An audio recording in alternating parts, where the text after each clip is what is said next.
What's going on, YouTube? It's a Sports Plays with Big Zay. I'm going to go ahead and give y'all my whole slate for MLB for Saturday, July 30th, 2022. You know what I'm saying? We're going to go ahead and just jump right into it. We got game one. We got the Guardians versus the Rays. We got Zach Plesac 2-8 on the season versus Corey Kluber 6-6. You know, we got two righties going at it. And when it comes to OPS in the last 30 days, they really dead even. You know, the Rays .745 and the Guardians .753. So, and as far as OPS in the last 30 days against righties, there really ain't no advantage as far as power-wise neither. You know, but the only thing that I see is Zach Plesac and Corey Kluber both have pitched 99 innings. And Zach Plesac has gave up more hits. He got less Ks. He got more walks, and he got more home runs. And his record's 2-8. Every time he's on the mound, for some reason, the Guardians, you know, struggle to back him up. So, especially coming off a loss, you know, last night too, I think the Rays can bounce back, you know, and I'm gonna go ahead and take the Rays on the money line in game one. Now, game two, we got the Orioles versus the Yankees. We got Jonathan Heasley against Nestor Cortez. Now, this game's a little bit tricky because Royals had Yankees right there with them until the end of the innings, and then boom, Yankees started hitting, and you know they covered that 1.5, like I said yesterday. You know, but one thing I have noticed is last time they played Nestor Cortez, the Yankees won 12-2, and that was at the Royals. Now we at the Yankees, so make sure you look on that. And one thing about it, I really can't back up Jonathan Heasley with this Royals offense. The Royals offense been putting up runs lately, you know, when you look at the teams that they played. But Jonathan Heasley, last time on the mound against the Guardians, they lost 13-1. You know, so against the Guardians, a team that don't hit righties as nearly as good as the Yankees do, I just can't back up the Jonathan Heasley and Royals in this situation. I got to take the Yankees -1.5. I think the -1.5 cashes. I think it's the bet for this game. So I'm going to take Yankees -1.5. On the next game, we got Tigers versus the Blue Jays. You got Drew Hutchison versus Ross Stripling. And the thing about this game, you know, it's really confusing. You know, the Blue Jays was -300. You know how I said on my last video that -300s, you got to do studying because no matter how big the favorite, they can lose. And look what happened. The Tigers upset them boys. I feel like Blue Jays maybe came in that game with a big head. You know, last time they played the Tigers, they really put a hammer down on the Tigers, you know. So I'm hoping that the Blue Jays can bounce back, especially with Ross Stripling, you know, because his last time out, you know, he had 6 innings, 1 hit, and 0 runs, and they won 6-0. That was the last time they played the Tigers, and he was on the mound. So I like the Blue Jays in this game. I definitely like the Blue Jays -1.5, considering against righties in the last 30 days, OPS-wise, Blue Jays is crushing, .861. You know, against the Tigers, that's .601. You know, bottom. They're the last. If I'm not mistaken, they're 27th in OPS. And you know, when it comes to a lineup like the Blue Jays, that's just not gonna get it done. I think the Blue Jays bounce back. I'm gonna take them -1.5, and that's my pick for that game. Next, we got the Brewers at the Red Sox. We got Eric Lauer against Nick Pivetta. You know, and Eric Lauer, you know, he's a lefty. You know, he's 6-3 on the season, 3.84 ERA against Nick Pivetta, 8-7 on the season, 4.35 ERA. And, you know, both these pitchers really nice pitchers for this game. But one thing that I see is a big hit difference when it comes to OPS in the last 30 days. Brewers is crushing righties, .822 versus .701. You know, the Brewers came up top yesterday. And I had the Brewers money line at -168. I told you to sprinkle some on the -1.5. The thing about it is, right now the Red Sox got injuries. They still got Bogarts. They still got JD Martinez. They still got Verdugo. You know, but Rafael Devers, you know, he got 22 home runs. And right now he's on a 10-day illness. You know, Trevor Story, he got 58 RBIs. You know, he's on a 10-day illness. Until they get these guys back, I don't see the Red Sox competing, especially with the Brewers offensively. You know, when you look at all the people that hit yesterday, Red Sox had like all these hitters compared to Brewers just had one little slot because the Brewers hitters and they hit consistently. So I'm going to go ahead and take the Brewers on the money line. I really like the Brewers on the money line, and I'm going to lean toward the under. You know, Nick Pivetta against Eric Lord. I think they can keep it a low scoring game, but my best bet for this game, I'm gonna go ahead and take the Brewers on the money line. Now the next game we got the Orioles against the Reds. You got Dean Kremer on the mound against Tyler Mahle on the mound. And you know, they talking about Tyler Mahle getting traded, you know, so I'm pretty sure he's gonna want to try to perform in this game, you know, to make himself look good. But then again, going against Dean Kremer, I would have backed the Orioles up yesterday because I thought he was gonna pitch yesterday. But if I'm not mistaken, they didn't put him in. They putting him in now. Yesterday, I think Kyle Bradish pitched yesterday, and he's not nothing like Dean Kremer. Dean Kremer is a really good guy. You know, he's very good on the mound. Man, he gets 3.06 ERA, which is really, really good compared to Mahle's 4.48. You know, only thing about Mahle I see is his home runs is really an issue. You know, Dean Kremer don't give up a lot of home runs like Mahle does. In his last 4 games alone, he's gave up 5 home runs. And that's somebody I don't want to back. Even though they're home, I just can't back the Reds. I got to take the Orioles plus 1.5. We're getting plus 1.5 with one of the hottest teams in baseball, baby. Go Orioles all day long. Next game, we got the Mariners against the Astros. We got Chris Flexen against Fremler Valdez. And boy, I tell you about that Fremler Valdez. The Mariners hit lefties, but it don't matter if you hit lefties against Valdez or not. He going to shut you out. He got 121 innings played. He only gave up 6 home runs in 121 innings, and he got 110 Ks. He's a lefty that don't let you get home runs, and he strikes you out. And I just feel like the Mariners are going to struggle. They've been struggling this whole series. You know, I told myself and I told y'all yesterday that the best game that they had to win was yesterday. You know, this is their 6th time against Verlander, you know, and they still haven't peeped him out. Verlander's just that good, you know. Now he's 14-3. I shouldn't have went against him, you know, but the over, I did sprinkle money on the over. The over 7 cashed. That was my favorite bet of the day. The over 7 and then the Yankees -1.5 and over 8.5. And both of my best bets cashed. But for this game, I'm going to have to take the Astros money line. You know, this is Astros 4th time up against Chris Flexen. You know, I feel like the Astros figured out Chris Flexen way better than the Mariners had figured out Verlander, you know. So, and the thing about Flexen, he really don't strike people out.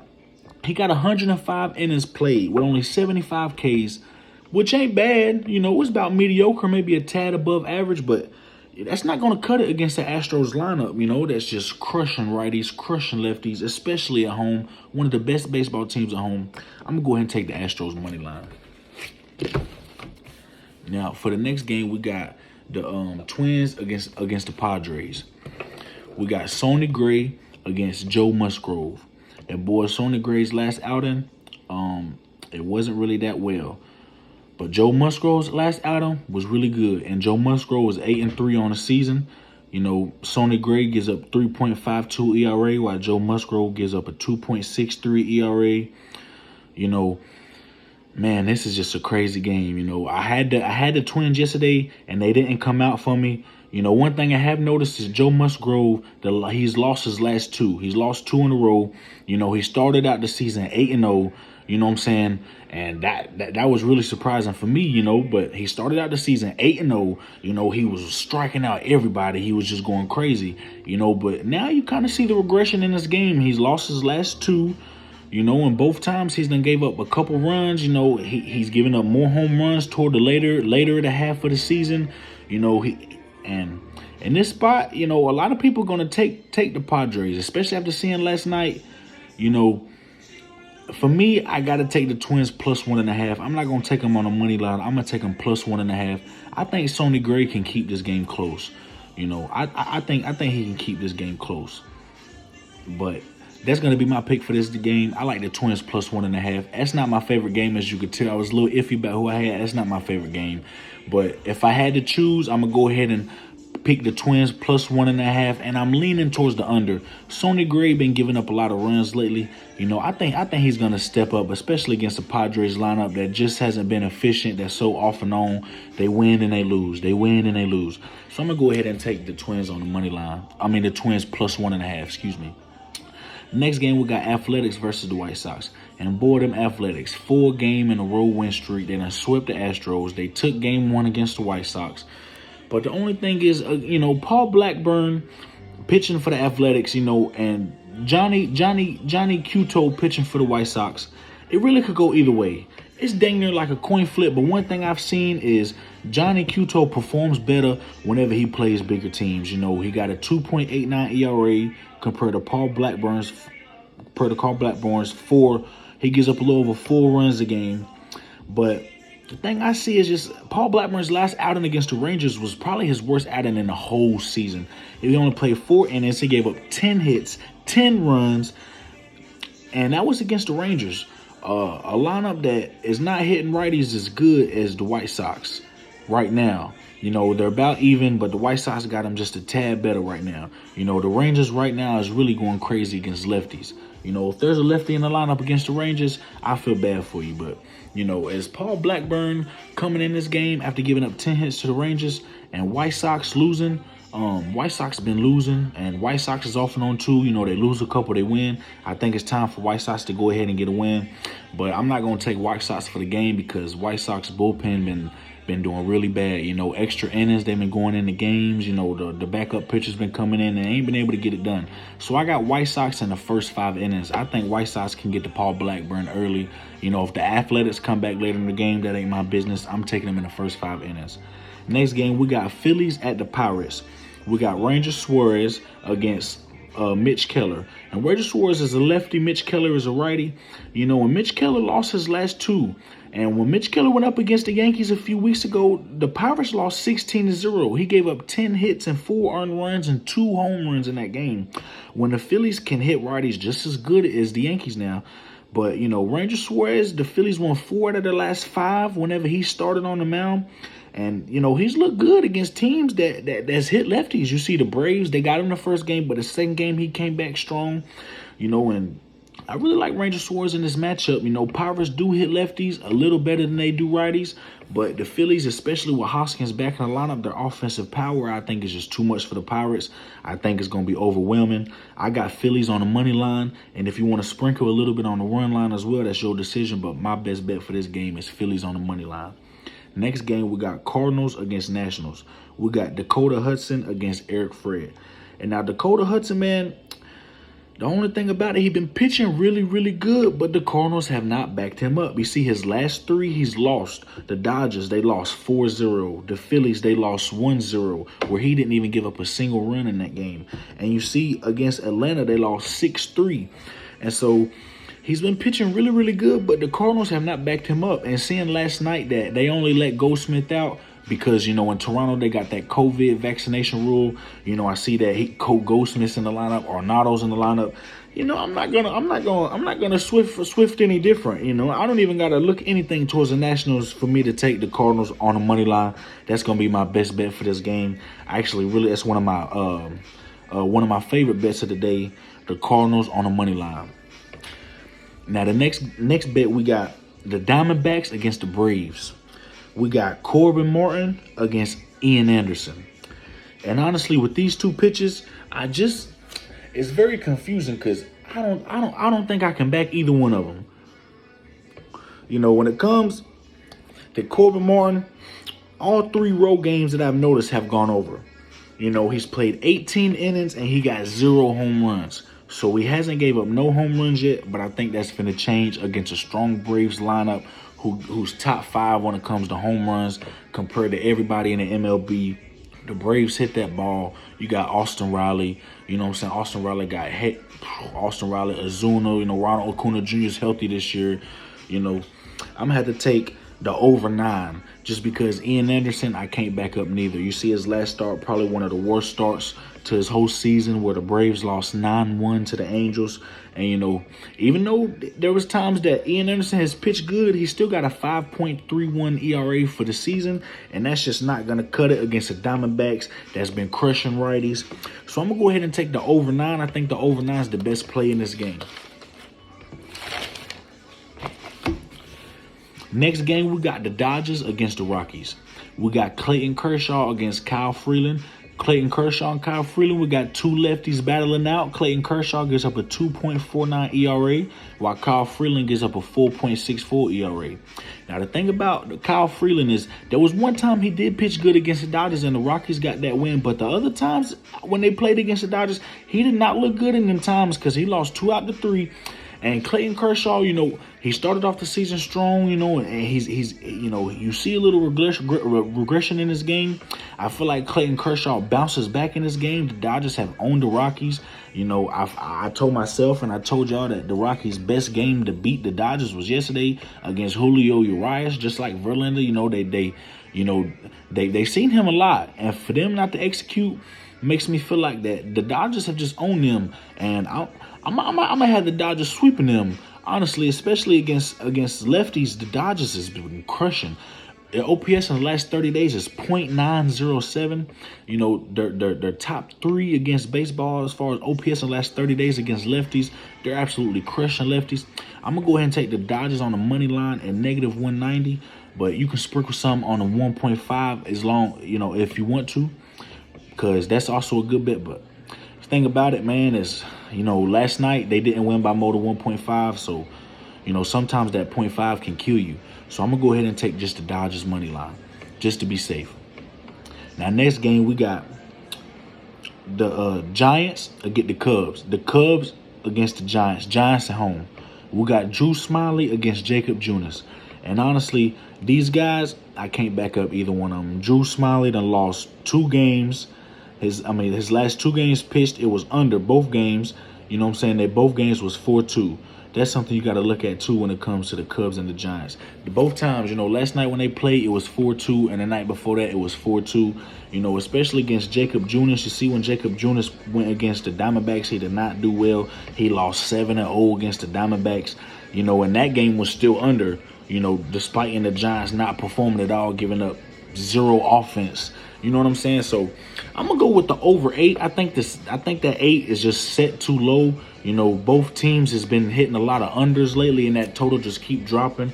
But I'm gonna go ahead and hit the over 8. I think Drew Smiley is gonna give up a couple runs to this Giants team, and I think Jacob Jonas is not good enough to hold this Cubs team down. I see the Cubs and Giants having a nice little game. You know what I'm saying? I can see the score being maybe 6-4, 5-4. But I feel like 8 is too low. My best bet in this game, I'm going to go ahead and take the over 8. Now, the last game of the day, we got Glenn Otto against Chase Silseth. We got the Rangers against the Angels. And before we get in there, I just want to thank y'all for anybody that watched this video. I just want you to let you know how much it means to me from the bottom of my heart, for real. Man, without y'all, man, this wouldn't be possible. This is really my passion. This knowledge I'm giving y'all, these same bets I be betting myself. I'm really true to this. A lot of people charge. I'm trying to look out for the community. I'm trying to start a new wave. But Glenn Otto against Chase Silseth. Glenn Otto's lost his last 6 games. And Chase Silseth has also lost his last 5 games. And the Angels are just the worst team in baseball, And even though Glenn Otto has lost his last 6 games, when it comes to right-hand pitching, the Rangers is .718 in OPS in the last 30 days compared to the Angels at .585. There's only a handful of teams that's worse than the Angels against righties. And so at this, I got to take the Rangers on the money line.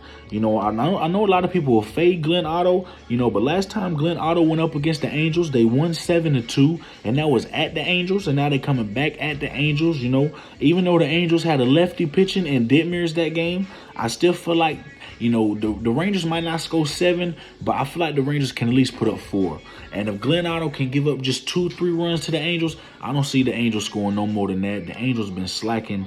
It's hard for me to back up the Angels. I'm going to take Rangers on the money line, and I'm going to lean toward the under. And that's Sports Picks with Big Zay. I appreciate y'all watching. Go ahead, subscribe, like, and don't forget in the comments, man, let me know who y'all like, man. Let's eat out here. I hope everybody have a blessed weekend. Happy Saturday. God bless everybody. I'll holler at y'all.